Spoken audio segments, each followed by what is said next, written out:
कपिल जी, मैं आपको धन्यवाद देता हूं और ये फिल्म बनाने के लिए, ये वेब सीरीज बनाने के लिए बहुत बहुत धन्यवाद।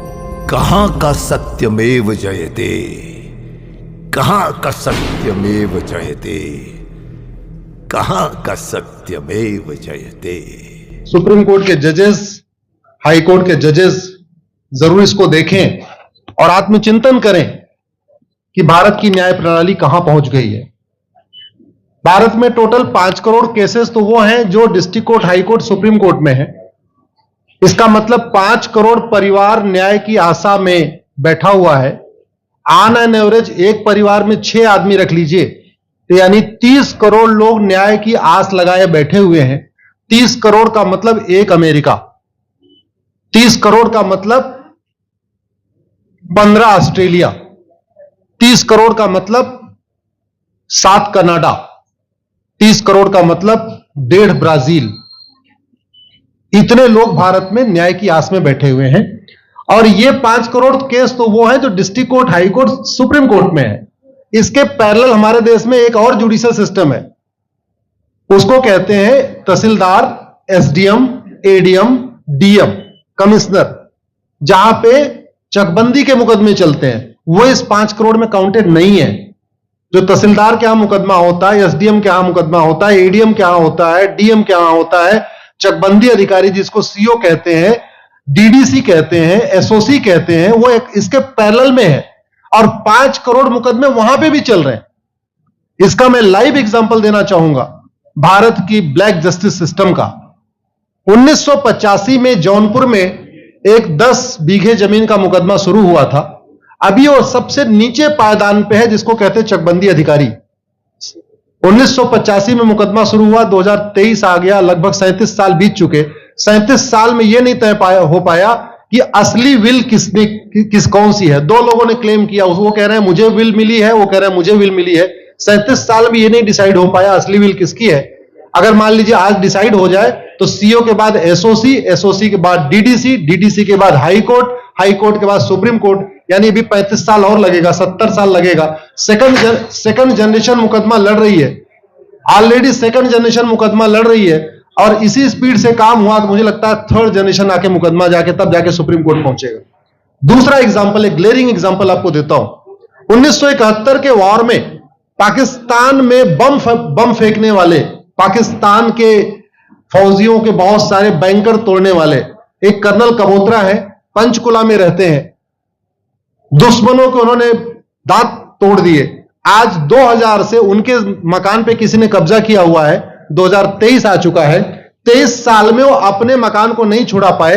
अभी मामला पंचकुला की डिस्ट्रिक्ट कोर्ट में है, उसके बाद चंडीगढ़ हाई कोर्ट जाएगा, फिर सुप्रीम कोर्ट जाएगा। तो 23 साल में वो सबसे नीचे पायदान पे है। वास्तविकता यह है, अंग्रेज चले गए, अंग्रेजी कानून यहीं छोड़ गए, अंग्रेजी व्यवस्था यहीं छोड़ गए। यह व्यवस्था भारत में न्याय देने के लिए नहीं बनी थी। यह जो न्यायिक जुडिशियल सिस्टम था भारत में जो बनाया गया, वो केवल और केवल भारत को लूटने बांटने के लिए बनाया गया था। क्योंकि कानून वही चल रहा है, जुडिशियल सिस्टम वही चल रहा है, इवन हमारा ड्रेस भी वही चल रहा है।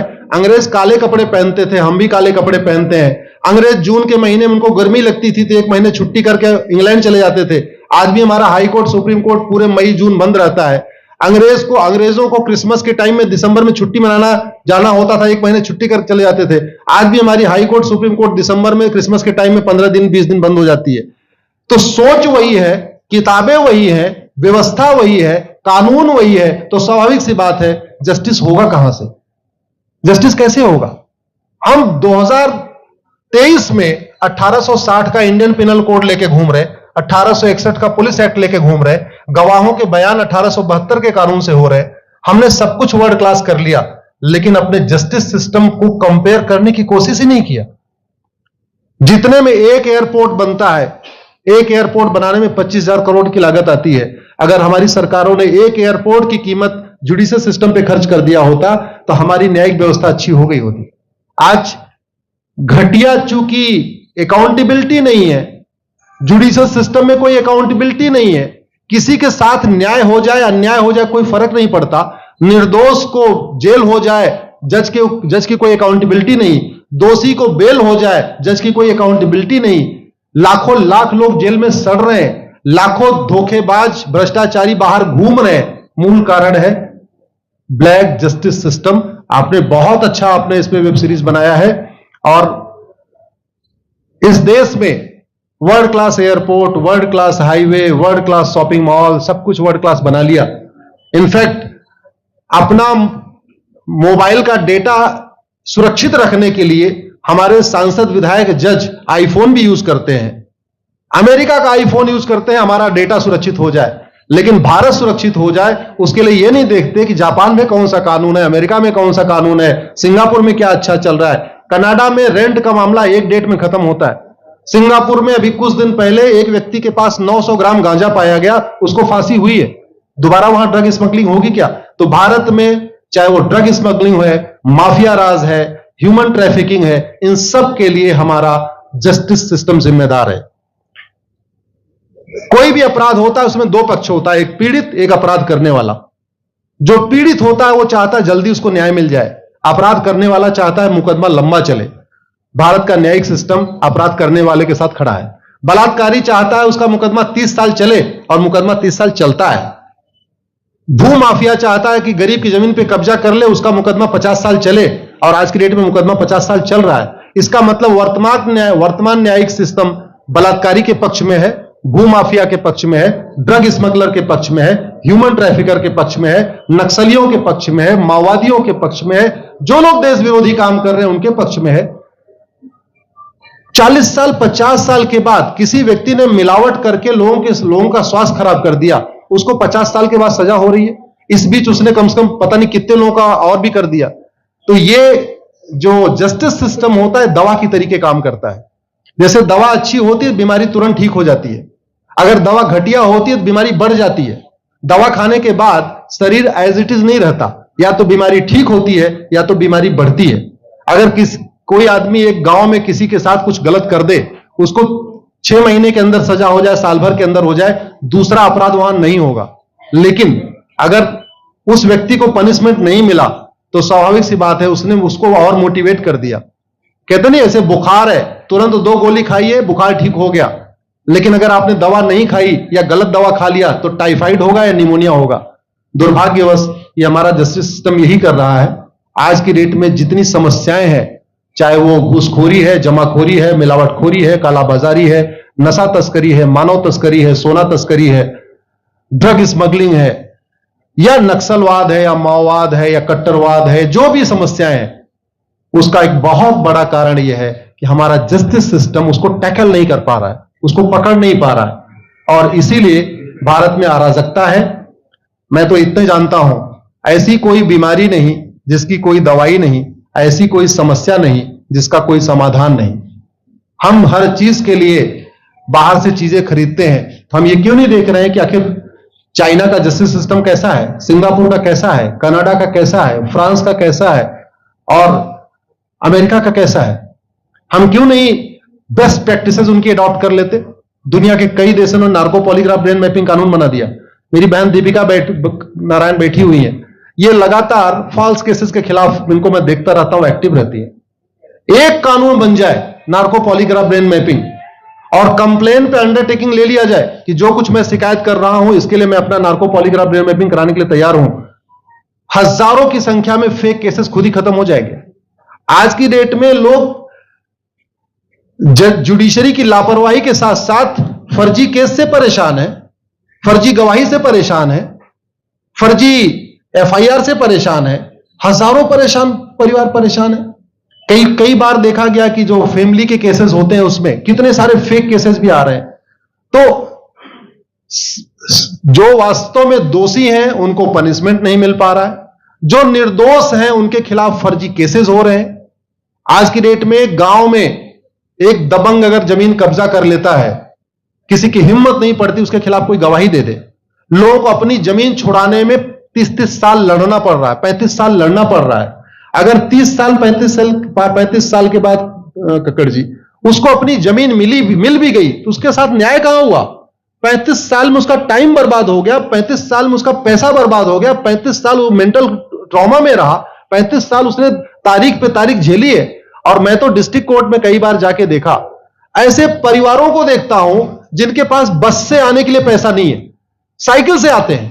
ऐसे परिवारों को देखता हूं जो चाय नहीं पी सकते अपने पैसे से, बेचारे घर से रोटी बांध के और अचार लेके आते हैं, लेकिन वहां मजबूरी में वकील को पैसा देते हैं। तो हमारी कोर्ट कचहरी वास्तव में दलाली का अड्डा बन गया है। हमारी कोर्ट कचहरी भ्रष्टाचार का अड्डा बन गया है। और मैं दुख के साथ कहना चाहूंगा, अदालतों में न्याय हो नहीं रहा है, बल्कि न्याय बिक रहा है। जिनके पास पैसा है, वो उन्होंने कितना बड़ा क्राइम किया हो, मर्डर किया हो, रेप किया हो, उनको जमानत हो रही है, और जिनके पास नहीं है वो बेचारे जेल में सड़ रहे हैं। कई बार तो देखा गया, मैंने मेरे मर्डर किया एक्स अनंत सिंह ने, लेकिन एक्स अनंत सिंह बाहुबली थे, उन्होंने थानेदार को 20 लाख रुपए दिया, वो वाई अनंत सिंह को लेकर जेल में डाल दिया, नाम वही है। अब उसके बाद क्या हुआ, 20 साल मुकदमा चला और फिर सबूत के अभाव में छूट गया। तो जिसने मर्डर किया वो तो कभी जेल गया ही नहीं, एक निर्दोष जेल गया, 10-20 साल के बाद उसने अपना जमीन बेचा, सब कुछ किया, मां बाप सब कुछ तबाह हो गए, फिर वो सबूत के अभाव में छूट रहा है। तो सबूत के अभाव में अगर 20 साल के बाद छूट भी गया हो, उसका 20 साल कौन लौटाएगा? उसके 20 साल के लिए कौन जिम्मेदार है? उसके 20 साल जो बर्बाद हुआ, उसके लिए संविधान की शपथ लेने वाले जिम्मेदार हैं। संविधान के प्रियम्बल में लिखा है, हम आपको जस्टिस देंगे, हम आपको न्याय देंगे। न्याय देने की जिम्मेदारी किसकी? जिन्होंने शपथ लिया। शपथ कौन लेते हैं? जजेस लेते हैं, सांसद, विधायक, मंत्री लेते हैं। तो आज की डेट में अगर लोगों को न्याय नहीं मिल रहा है, तो इसके लिए वही जिम्मेदार हैं जो संविधान की शपथ लेते हैं। संविधान की शपथ लेने वालों को वेतन, भत्ता, गाड़ी, बंगला इसीलिए मिलता है कि लोगों को न्याय मिल सके, फास्ट जस्टिस मिले, कंप्लीट जस्टिस मिले। अनफॉर्चुनेटली कंप्लीट जस्टिस मिलने में तो 50-60 साल लग जाता है, फास्ट जस्टिस तो सपना हो गया है। इसलिए आज आपने जो ये वेब सीरीज बनाई है, मैं आपको धन्यवाद देता हूं। एक ऐसे विषय पे जिसपे कोई टच नहीं करता, लेकिन जिससे करोड़ों लोग पीड़ित हैं। मैंने कहा ना, 5 करोड़ लोग सीधे district court, high court, supreme court के केसेस से पीड़ित हैं, और 5 करोड़ मुकदमे एसओसी, डीडीसी, तहसीलदार के यहां चल रहा है। तो अगर 5 करोड़ से 30 करोड़ लोग इधर पीड़ित हैं, तो उधर भी पीड़ित है। वास्तव में बहुत बड़ी संख्या भारत में इसी से पीड़ित है। और अपराध, भ्रष्टाचार और जितनी भी अराजकता चल रही है, उसका मूल कारण भी यही है। जस्टिस सिस्टम अच्छा हो जाए, कानून सख्त हो जाए, कानून का खौफ पैदा हो जाए, न्यायपालिका का खौफ पैदा हो जाए, और ये थाने जो दलाली के अड्डे बन गए हैं, तहसील जो दलाली का अड्डा बन गया है, डिस्ट्रिक्ट कोर्ट जो कमीशन खोरी का अड्डा बन गया है, अगर इस पे कंट्रोल हो जाए तो वास्तव में भारत में फिर से राम राज्य आ सकता है। अगर जुडिशियल सिस्टम अच्छा हो जाए, तो जो राम राज्य की कल्पना है, धर्म की जय हो, अधर्म का नाश हो, प्राणियों में सद्भावना हो, विश्व का कल्याण हो, मुझे लगता है उसको फिर से जीवित किया सकता है। आपने मुझे बुलाया कपिल जी, मैं आपको धन्यवाद देता हूं। और ये फिल्म बनाने के लिए, ये वेब सीरीज बनाने के लिए बहुत बहुत धन्यवाद देता रहता हूं। दीपिका जी लड़ती रहती हैं, इनको देखता रहता हूं। बहन नेहा जी आई हैं, ये अपने गानों से मुझे लगता है बहुत अच्छा आप लिखती हैं, और इसी तरीके से कड़वा सच आप लिखते रहिए, कड़वा सच गाते रहिए। लोग आज की डेट में, यंग जनरेशन कड़वा सच सुनना चाहती है। मीठे झूठ ने इस देश में शुगर, डायबिटीज पैदा कर दिया। भारत केवल लोग डायबिटीज से नहीं पीड़ित हैं, बल्कि हमारी व्यवस्था को डायबिटीज हो चुका है। और उस डायबिटीज को दूर करने के लिए नेहा राठौर जैसी बहनें जो सही बात कह रही हैं, दीपिका जी सही बात कह रही हैं, आप लोग जो है बहुत अच्छा काम कर रहे हैं। और आपने, कक्कड़ साहब, आपने बनाया वेब सीरीज, आपको विशेष आभार, धन्यवाद देता हूं। यही निवेदन करता हूं, इस वेब सीरीज को ज्यादा से ज्यादा देखें, और खास तौर पे अगर आपके जानने वाले कोई जज हैं, कोई आईएएस हैं, कोई आईपीएस हैं, मंत्री, सांसद, विधायक हैं, उनको भी एक बार फोन करके, व्हाट्सएप करके एक बार कहिए कि वो भी इसको जरूर देखें। क्योंकि अल्टीमेटली न्यायिक व्यवस्था बदलने की जिम्मेदारी उन्हीं की है जिनको वेतन, भत्ता, गाड़ी, बंगला, free air ticket, free rail ticket और वीआईपी व्यवस्था मिलती है। ये व्यवस्था उन्हीं को बदलनी है। जय हिंद, धन्यवाद।